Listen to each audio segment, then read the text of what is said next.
नमस्कार फ्रेंड्स, मैं Amninder old school lectures में आज आपका फिर से स्वागत करता हूं। बच्चों, ये मैंने आज का लेक्चर थोड़ा सा शॉर्ट 10-12 मिनट का बनाया है, जिसमें मैं आपको ये समझाने की कोशिश करूंगा बच्चों, how to prepare for your examination. बच्चों, मैंने एग्ज़ाम स्ट्रैटेजी में ये बात आपको क्लियर कर दी थी कि आप मार्क्स की दौड़ में मत भागो, आप सिर्फ अंडरस्टैंडिंग के ऊपर जोर दो। बच्चों, आप अच्छे से कंसंट्रेशन से पढ़ाई करें, मार्क्स तो अपने आप आ जाएंगे। लेकिन अगर मार्क्स को ही आप देखकर तैयारी करते रहे तो मैं इसके लिए आपको महाभारत काल की एक उदाहरण के तौर पर छोटी सी कहानी सुनाना चाहूँगा। बच्चों, महाभारत काल में जब आपने सभी ने तकरीबन महाभारत देखी होगी, हमारे टाइम में तो वो बहुत मशहूर हुई थी। उसमें बच्चों, महाभारत में जब आपको पता है कि अर्जुन का जो पुत्र था अभिमन्यु, उसको जब चक्रव्यूह की रचना में उन्होंने धोखे से सभी ने मिलकर मार डाला था, तो आपको पता है अर्जुन बहुत बड़े धनुर्धर थे। अर्जुन ने कहा था कि तभी प्रतिज्ञा कर ली थी कि कल दिन का सूरज ढलने से पहले वो जयद्रथ का वध कर देंगे, और अगर वो ऐसा ना कर पाए तो वो अपनी अग्नि समाधि ले लेंगे। इसके साथ बच्चों, कौरव सभी खुश हो जाते हैं। वो अपनी पूरी ताकत से वो जयद्रथ को घेर लेते हैं। वो प्लानिंग कर लेते हैं कि अब हम जयद्रथ को वध करने नहीं देंगे तो अर्जुन अपने आप मर जाएगा। तो अगले दिन जब युद्ध शुरू होता है बच्चों, तो दोपहर तक अर्जुन जो है पूरी तरह से सभी से लड़ता रहता है, बार बार सूर्य को देखता रहता है। आपको पता था श्री कृष्ण उनके सारथी थे, तो वो ये सभी देखकर मुस्कुराते रहते हैं। तो अर्जुन फटाफट जल्दी सभी को लड़ाई करता है, और वो लगातार सूरज को भी देखता है। लेकिन उस दिन अर्जुन के बाणों में वो सटीकता नहीं थी। अर्जुन की जो कैपेसिटी थी धनुर्धारी की, वो थोड़ा सा कम हो गई थी युद्ध में। तो श्री कृष्ण जी मुस्कुराते रहे, वो देखते रहे दोपहर तक, और फिर अपने घोड़ों को रोककर वो उनको थोड़ी सी पानी वगैरह पिलाते हैं, उनकी मालिश करते हैं। तो अर्जुन श्री कृष्ण से ये पूछता है कि कृष्ण जी, आप मुझे ये बात बताओ कि आपने पता है मैंने प्रतिज्ञा की हुई है कि अगर आज के दिन मैं जयद्रथ का वध नहीं करूँगा तो मैं अग्नि समाधि ले लूँगा, लेकिन आप इतने आराम से क्यों चल रहे हो? तो श्री कृष्ण ने भी उनसे यही कहा कि आप अपनी लड़ाई पर ध्यान दो। अर्जुन, सूर्य लगातार छिपने की तरफ बढ़ता जा रहा है। तो अर्जुन और तेजी से, जोश में, ताकत से पूरी अपने आप में, मतलब उसे ऐसे लगता है कि आज मैं जयद्रथ का वध कर ही दूंगा। लेकिन उसके बाणों में वो सटीकता नहीं आ रही थी, और वो लगातार लड़ता जाता था और समय बीतता जा रहा था। तो आपको तो ये तो पता ही है कि श्री कृष्ण ने फिर रोककर अर्जुन को जब कहा कि अर्जुन जरा ठहरो, ध्यान से मेरी बात सुनो।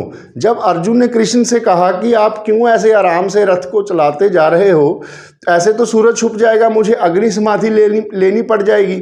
तो कृष्ण जी ने उनसे ये कहा, अर्जुन, जब तुमने कल ये प्रतिज्ञा की थी कि मैं आज का सूरज ढलने से पहले अगर जयद्रथ का वध नहीं किया तो अग्नि समाधि ले लूँगा, तब तुमने ये बात नहीं सोची थी।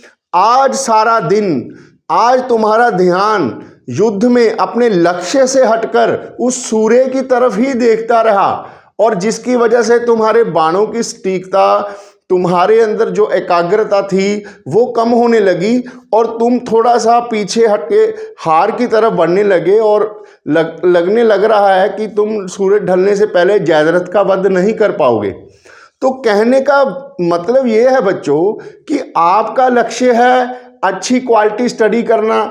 अगर आप उस लक्ष्य से भटक गए, अगर आप मार्क्स की दौड़ में पड़ गए, तो आपका लक्ष्य है जो, वो बच्चों आप अचीव नहीं कर पाओगे। कहीं हो सकता है कईयों के आ भी जाए 100 आउट ऑफ 100, पर मैं ये कहता हूँ बच्चों, मार्क्स तो लाओ आप, लेकिन आपका लक्ष्य है अच्छी क्वालिटी स्टडी करना, पढ़ाई को पढ़ना, समझना। उसके बाद आप अपने शांत चित्त से जब पढ़ोगे, तो मेरी बात ध्यान से देखना, आपका लक्ष्य भटकेगा नहीं। आपका लक्ष्य है अच्छी पढ़ाई करना, टॉपिक्स को अच्छे से समझना। एक बात और बता दूं मैं छोटी सी, ये किसी बड़े ही ज्ञानी पुरुष ने कहा था कि if you can't express then you don't know anything. बच्चों, कहने का मतलब है अगर आप किसी बात को किसी थर्ड पर्सन को अच्छे से एक्सप्रेस नहीं कर पा रहे, जैसे कि कोई भी ले लो, आप डेफिनेशंस को ले लो, आप कहोगे कि मैथ्स की डेफिनेशन लें, radius and tangent are perpendicular to each other, इतनी बात आपने लर्न कर ली, लिख भी आए। पर बच्चों एक बात मैं बता दूं आपको, इसमें आपने एक इंपॉर्टेंट टॉपिक मिस कर दिया। Radius and tangent perpendicular to each other तो हमेशा थोड़ी होंगे, वो होंगे at the point of contact. जहां पॉइंट ऑफ कांटेक्ट से टेंजेंट सर्कल को छू कर निकल जाएगी, उस पॉइंट ऑफ कांटेक्ट को अगर हम सेंटर से ज्वाइन करें वो रेडियस होगा। उस पॉइंट ऑफ कांटेक्ट पे बच्चों radius and tangent are perpendicular to each other. समझे? ये मैंने एग्जांपल दी थी। मेरा कहने का मतलब है आप अच्छी तरह से टॉपिक्स को समझो बच्चों, आप ध्यान से उसको पढ़ो, आप देखो, फिर देखो, अंडरस्टैंड करो, मार्क्स तो आ ही जाएंगे। मार्क्स के पीछे भागते रहोगे तो शायद कहीं आप कुछ मिस कर जाओगे बच्चों। आप इंटेलिजेंट हो, पढ़ाई की वैल्यू को समझो। पढ़ने का मतलब मार्क्स लेना नहीं होता, पढ़ने का मतलब है कि आपको जो ये हजारों सालों से हमारे पुराने मैथमेटिक्स आए और गुजर गए, पाइथागोरस हो गया, यूक्लिड हो गया, न्यूटन्स हो गए, न्यूटन लॉ हो गए, और काफ़ी कुछ, मैथ्स की अकेली बात नहीं करता मैं, सभी चीज़ों की बात कर रहा हूँ। तो इतनी देर से अगर उन्होंने इतने, तब हमारे पास एजुकेशन का लेवल इतना नहीं था, तो उन्होंने इंसानियत को अच्छा बनाने के लिए अपने लॉज लिखते गए, उसे हम आज पढ़ते गए। हजारों साल पहले के लॉज हैं ये कोई 100-200 साल पहले की बात नहीं मैं कर रहा, हजारों साल पहले ये लॉज बन चुके थे बच्चों। आर्यभट्ट आपने पढ़ा होगा, आर्किमिडीज आपने पढ़ा होगा, आपने पुरानी हिस्ट्री की स्टोरीज भी पढ़ी होंगी। तो उनको, ये माँ सरस्वती है बच्चों, इसे आप हमारे भारतीय सभ्यता के अकॉर्डिंगली हम इसकी पूजा करते हैं। ये हमें ज्ञान देती है बच्चों, इसे ज्ञान की तरह अपने दिमाग में अर्जित करें। मार्क्स तो आ ही जाएंगे, ऑटोमेटिकली आएंगे। मार्क्स कैसे कम हो जाएंगे? जब आपने अच्छे से टॉपिक्स को पढ़ा बच्चों, आपको उसकी डेप्थ का पता लग गया। आप इतनी कमज़ोर तैयारी मत करना कि 100 मार्क्स लाने के लिए आप क्रैमिंग करते गए, लर्निंग करते रहे। वहाँ मैंने ऐसे भी कई स्टूडेंट्स देखे हैं जिनकी क्रैमिंग बहुत अच्छी थी, उनको आंसर्स तक रट चुके थे भी कैसे लिखना है, लेकिन अगर एग्ज़ाम में ज़रा सा क्वेश्चन घुमा के आ जाए ना बच्चों, तो कई बच्चे उसमें फेल्योर हो जाते हैं। 97 पे, 96 पे, 95 पे, तो वो झटका लगता है फिर। तो मेरे कहने का मतलब है बच्चों, मार्क्स की तरफ मत भागो, अंडरस्टैंडिंग लेवल अपना राइज करो, क्वालिटी स्टडी करो बच्चों। इस क्वालिटी स्टडी से मार्क्स ऑटोमेटिकली आ जाएंगे। ऐसे मत सोचो अर्जुन की तरह कि मैं आज जयद्रथ का वध कर दूंगा, तो सारा दिन वो सूरज देखता रहा। उसी तरह आप आज आपने पढ़ाई करनी है, आपने प्रण किया हुआ मैं 100 आउट ऑफ 100, मम्मा को बोल दिया, पापा को बोल दिया, टीचर्स को बोल दिया, और आप उसकी तरफ लग गए 100 आउट ऑफ 100, 100 आउट ऑफ 100 आएंगे वो तो।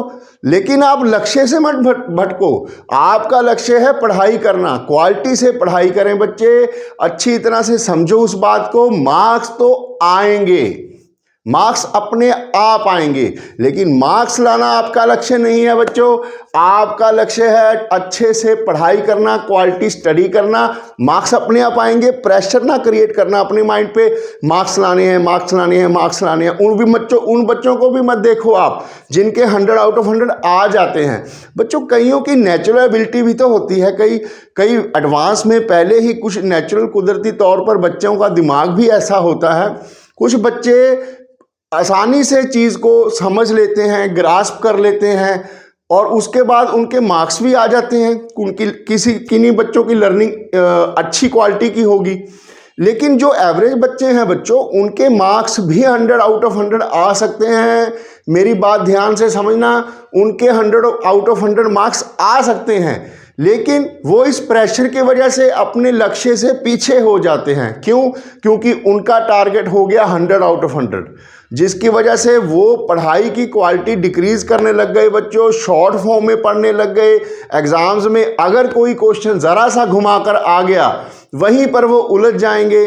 इसीलिए कह रहा हूँ आपको, मार्क्स तो आप लाने हैं, हमने मार्क्स तो आपने जब पढ़ रहे हो लोगों को पता चले आपने कितनी पढ़ाई की है। ठीक है, हमारे एजुकेशन सिस्टम में मार्क्स को इंपॉर्टेंस दी जाती है, लेकिन बच्चों अपने लक्ष्य से मत भटको।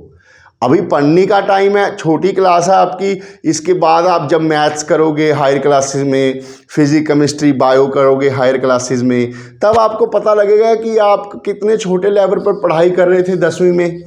तो मैं आपको वो झटका जो लगता है एकदम से 10वीं के बाद भी, अरे यार कुछ बच्चे थोड़ा लैप्स कर जाते हैं, ले जाते हैं मेडिकल नॉन मेडिकल, फिर वो छोड़ देते हैं, फिर डीमोरलाइज हो जाते हैं। उसका असली वजह यही है बच्चों, मार्क्स अच्छे आने के बाद भी कई बच्चे मेडिकल नॉन मेडिकल में जाने के बाद भी बीच में छोड़ देते हैं, डिसहार्टन हो जाते हैं बच्चों।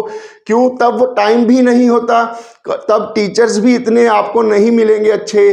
अब आप अगर अच्छे से पढ़ाई कर लोगे, सेल्फ स्टडी के ऊपर जोर दोगे बच्चों, 10वीं के मार्क्स तो आ जाएंगे, लेकिन 10वीं के मार्क्स लाने के साथ साथ आप अपनी क्वालिटी और अपनी बैकअप मेमोरी इतनी इंप्रूव कर लो कि वो मार्क्स अगर आए तो उनकी कोई वैल्यू हो, वो आपको आगे ले जा सके।